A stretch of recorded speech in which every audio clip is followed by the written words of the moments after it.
Welcome to Isaac creations. இன்னைக்கு ரச சாத்துக்கு தேவையான முருங்கைக்காய் பொரியல் செய்ய போறோம். சுவையான இந்த முருங்கைக்காய் பொரியல் இந்த விதமா நீங்க செஞ்சிருப்பீங்களான்னு தெரியல. இதை செஞ்சு பாருங்க, ரொம்ப ரொம்ப நல்லா இருக்கும். ரச சாதத்தோட தயிர் சாதம் சாப்பிட சூப்பரா இருக்கும். இந்த சுவையான முருங்கைக்காய் பொரியல் எப்படி செய்யலான்றதை இந்த வீடியோ மூலமா பார்க்கலாம் வாங்க.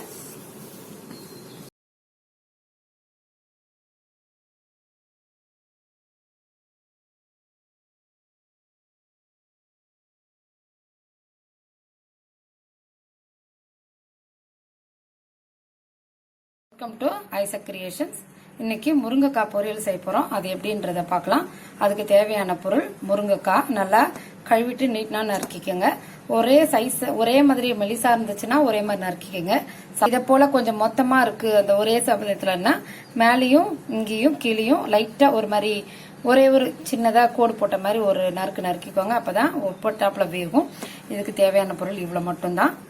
தக்காளி நல்ல பழமான தக்காளியா 2 தக்காளி வச்சிருக்கேன். புளி ஊத்த மாட்டோன்றனால புளிப்புக்கு தக்காளி மட்டும் கொஞ்சோண்டு மஞ்சள் பொடி போட்டு கொஞ்சமா வேக வச்சு வச்சுக்கோங்க. உங்களுக்கு தேவைன்றதுனால வெங்காயம் நறுக்கிக்கோங்க. வெங்காயம் சின்ன வெங்காயம் தான் ரொம்ப நல்லா இருக்கும்.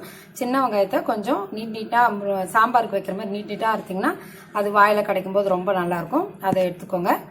இது வானல்ல கொஞ்சம் தண்ணி விடுங்க.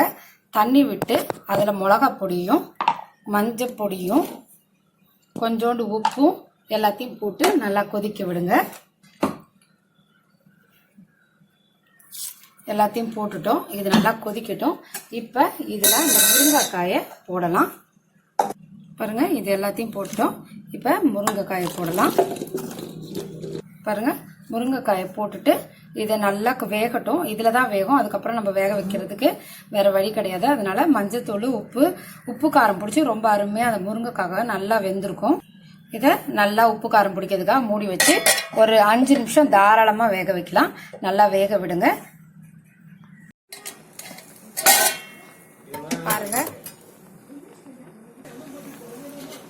பாருங்க நல்லா வேகட்டும். பாருங்க, அதுக்கு முழுகிற அளவு சரியான அளவு தண்ணி ஊற்றிருக்கேன். அதனால நல்லா வெந்துரும். இது இங்க பாருங்க, இன்னும் வேகலை. இங்க பாருங்க, நல்லா வேகலை. அழுத்தினோடனே வெந்ததுன்னா தெரியும் இல்லையா, அது இன்னும் வேகலை. அதனால இந்த தண்ணி எல்லாம் சுண்டுனா சரியானதா இருக்கும். அது இன்னும் கொஞ்சம் வேகட்டும். பாருங்க, நல்லா வெந்துருச்சு.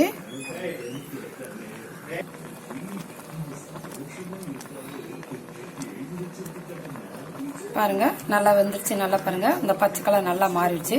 அவ்வளவுதான். இதை இதுல இருந்து பாத்திரத்துல இருந்து எடுத்துடணும். எடுத்துட்டு சமைக்க ஆரம்பிக்கலாம். எண்ணெய் காஞ்சிட்டு கடுகு போட்டுட்டோம். கடுகு பொரிஞ்சிருச்சு. இப்ப கருவேப்பிலை போடலாம். கருவேப்பிலை போட்டாச்சு. இப்ப வெங்காயம் போடுறதுன்னா வெங்காயம் போட்டு வச்சுக்கோங்க. வெங்காயம் போடாதனால தக்காளி டைரக்டா போடுறேன். தக்காளியை நல்லா வதக்கிடலாம். உப்பு போட வேண்டாம். ஏற்கனவே தேவையான அளவு உப்பு எல்லாத்தையும் நம்ம முருங்கைக்காயில போட்டாச்சு. அதனால உப்பு போட வேண்டாம். இந்த தக்காளி மட்டும் நல்லா கரையிற மாதிரி வேக வைக்கலாம். கொஞ்சம் நேரம் பண்ணினா நல்லா கரையிற மாதிரி வேகும். பாருங்க, தக்காளியை நல்லா வதக்கிட்டோம். இப்போ அந்த முருங்கைக்காயை இதில் போடலாம். இதில் ஃபுல்லாக எல்லா முருங்கைக்காயும் போட்டுட்டோம். இதில் இனிமே நம்ம கரண்டி யூஸ் பண்ணாமல் ஜார்லையோ இல்லை இதுவோ தோசை திருப்பி யூஸ் பண்ணிக்கலாம். அப்போ தான் முருங்கைக்காய் உடையாமல் இருக்கும். ஏற்கனவே முருங்கைக்காய் பச்சை வாசனை போகிற அளவுக்கு நல்லா வேக வச்சுட்டோன்றனால மறுபடியும் அது ரொம்ப வேக வேண்டிய அவசியம் இல்லை. இப்போ நம்ம கொஞ்சோண்டு பருப்பு போட போகிறோம். பாருங்க, இப்ப நம்ம கொஞ்சோண்டு பருப்பு போடலாம்.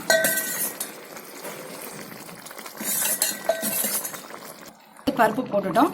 எல்லாமே இதுல இருக்கு. இனிமே நம்ம கிளறணும்னா பருப்பு முருங்கைக்காய் உடஞ்சிரும். நம்ம துணி வச்சு ஒரு குலுக்கி விடும்போது அதுல இருக்க தண்ணியெல்லாம் உறிஞ்சிரும். கொஞ்சம் ஒரு 2 நிமிஷம் கொதிக்க விடுங்க. கொதிக்க விட்டோடனே நல்லா சுண்ட பொரியல் மாதிரி ஆயிடும். இப்போ ஒரு நிமிஷம் கொதிக்கட்டும்.